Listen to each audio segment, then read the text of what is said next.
qofka ma ogaan karo joogitaankiisa iyo maqnaanshihiisa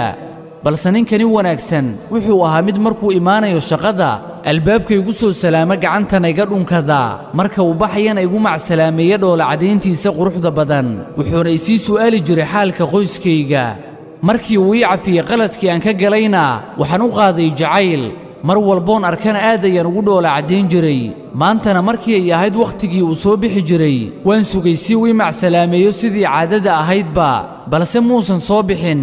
markaana waxaan bilaabay inaan ka raadiyo warshadda dhexdeeda ilaa uu markii dambe qalbigayga ii sheegay inaan ka soo eego qolka lagu qaboojiyo malayga markii aan furay albaabka kadib waxaan eegay isagoo u dhaxeeya nolol iyo geeri waxaana u degdegay inaan badbaadiyo wuxuu qalbigayga ku furtay wanaaggiisa iyo habdhaqankiisa qurxoon anigana waan ku faraxsanahay inuu allaah i waafajiyey inaan u sameeyo wanaag alla weyne wuxuu yidhi ومن أحسن قولا ممن دعا إلى الله وعمل صالحا وقال إنني من المسلمين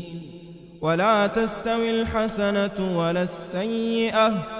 ادفع بالتي هي أحسن فإذا الذي بينك وبينه عداوة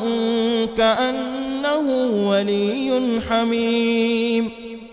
وما يلقاها إلا الذين صبروا وما يلقاها إلا ذو حظ عظيم